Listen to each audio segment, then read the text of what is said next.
Good day, everyone. My name is Chanel May G. Zartiga, and I'm the first reporter for Chapter 12 Leadership. So, the following topics will be discussed in this chapter. First, an introduction to leadership. Second, personal characteristics associated with leadership. Interaction between the leader and situation. Specific leader skills. Cultural differences in leadership, Project Globe, and leadership, where are we today? So, in this chapter, we will be able to learn what types of people become good leaders, understand the importance of leaders adapting their behavior to each situation, know what skills are essential for effective leadership, understand the theories of leadership, and learn how leaders use power and influence. So, there are many different theories about leadership that have been developed over the last few decades. Although none of the theories tells us the whole story about leadership, each has received at least some empirical support. So here is one of the definitions of leadership. So leadership is the ability of an individual or a group of individuals to influence and guide followers of other members of an organization. So the term leadership has been in existence only since the late 1700s. We will now go to the personal characteristics associated with leadership. So leader emergence is the idea that people who become leaders possess traits or characteristics different from people who do not become leaders. For example, we would predict that the students in our student government would be different from students who do not participate in leadership activities. In fact, research indicates that to some extent, people are born with a desire to lead or not to lead, as somewhere between 17% and 30% of leader emergence has a genetic basis. Though early reviews of the literature suggested that the relationship between traits and leader emergence is not very strong, more recent reviews suggest that people high in openness, conscientiousness, extroversion, masculinity, creativity, and authoritarianism, and low in neuroticism are more likely to emerge as leaders than their counterparts. Also, more intelligent people are more likely to emerge as leaders than are less intelligent people. Perhaps one explanation for the lack of agreement on a list of traits consistently related to leader emergence is that the motivation to lead is more complex than originally thought. In a study by Chan and Drasko, motivation to lead has three aspects: the affective identity motivation, non-calculative motivation, and social normative motivation. People with an affective identity motivation become leaders because they enjoy being in charge and leading others. Of the three leadership motivation factors, people scoring high on this one tend to have the most leadership experience and are rated by others as having high leadership potential. Those with a non-calculative motivation seek leadership positions when they perceive that such positions will result in personal gain. For example, becoming a leader may result in an increase in status or in pay.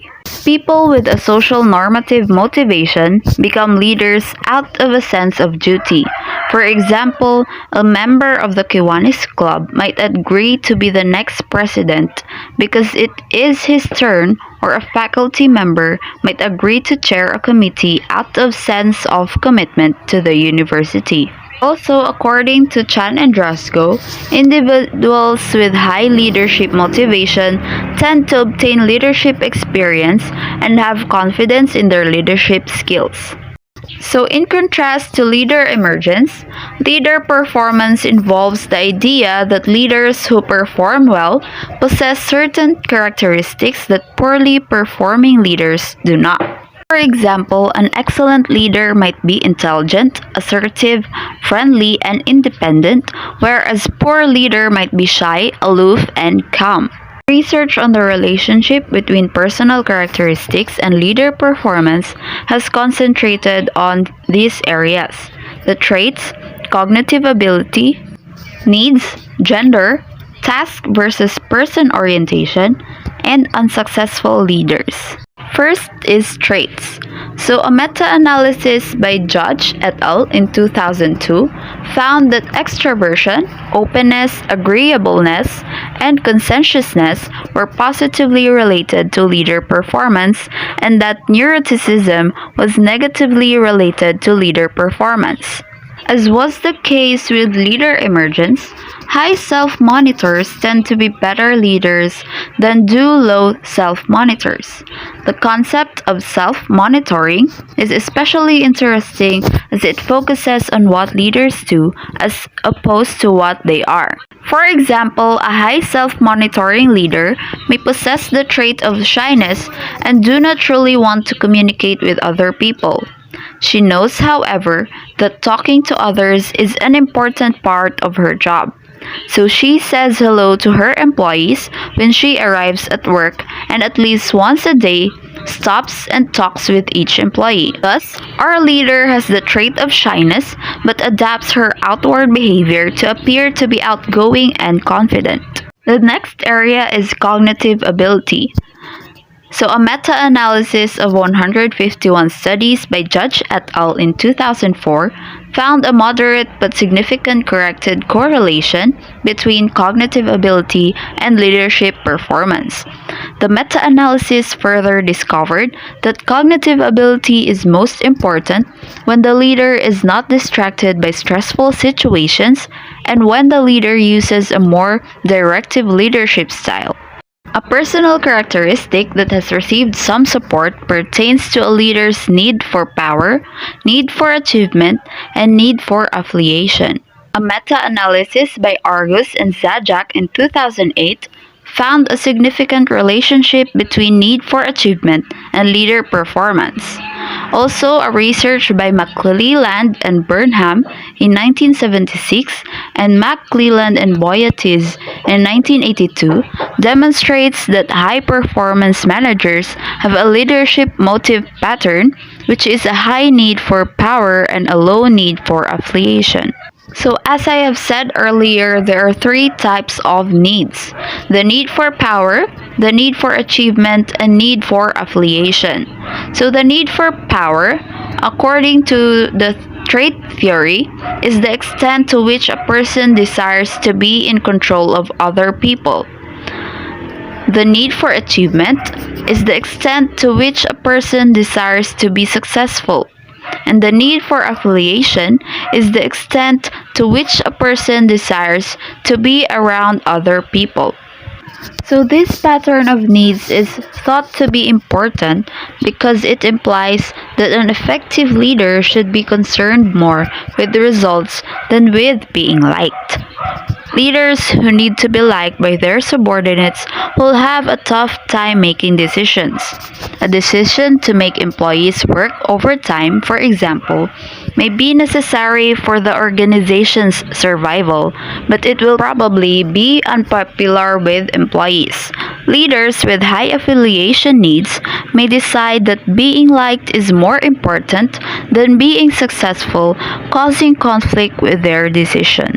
Needs for power, achievement, and affiliation can be measured through various psychological tests. So we have the thematic apperception test and job choice exercise. The thematic apperception test is a projective test in which a person is shown a series of pictures and asked to tell a story about what is happening in each. A trained psychologist then analyzes the stories, identifying the needs, themes contained within them. Obviously, this technique is time-consuming and requires a great deal of training. The second one, the job choice exercise, a measure that is developed by Stahl and Harrell in 1982. The person reads description of jobs that involve varying degrees of power, achievement, and affiliation needs and rates how desirable he finds each particular job. These ratings are then subjected to a complicated scoring procedure that uses regression analysis to reveal scores on the three needs categories. Next area is gender. As with leader emergence, meta-analysis suggests that the role of gender in leader effectiveness is complex. When all studies are combined, men and women appear not to differ in leadership effectiveness. However, men were more effective as leaders in situations traditionally defined in masculine terms and in situations in which the majority of subordinates were men. Women, on the other hand, were more effective as leaders in situations traditionally defined in less masculine terms.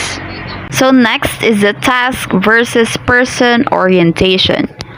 First, task-oriented leaders define and structure their own roles and those of their subordinates to attain the group's formal goals.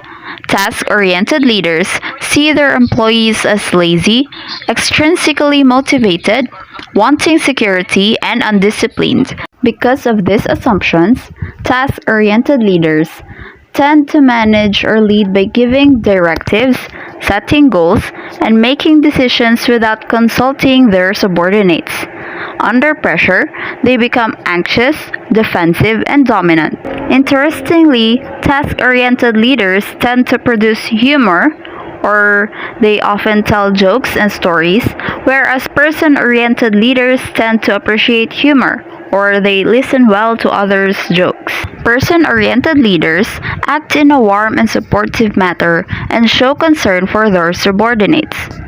They believe that employees are intrinsically motivated, seek responsibility, are self-controlled, and do not necessarily dislike work. Because of these assumptions, person-oriented leaders consult their subordinates before making decisions, praise their work, ask about their families, do not work over their shoulder, and use a more hands-off approach to leadership. Under pressure, person-oriented leaders tend to become socially withdrawn. A leader's task or person orientation can be measured by several instruments, two of which are the Leadership Opinion Questionnaire and the Leader Behavior Description Questionnaire. Leadership Opinion Questionnaire is filled out by supervisors or leaders who want to know their behavioral style, while the Leader Behavior Description Questionnaire is completed by subordinates to provide a picture of how they perceive their leader's behavior. As we can see in this figure, a person-oriented leaders should have satisfied employees, whereas task-oriented leaders should have productive employees.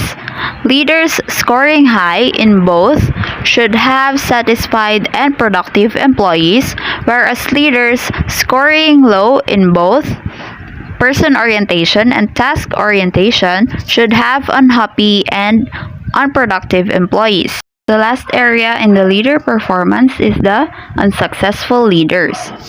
So the traits and behaviors of unsuccessful leaders are not necessarily the opposite of those of successful leaders. This is according to Hackman and Wageman in 2007.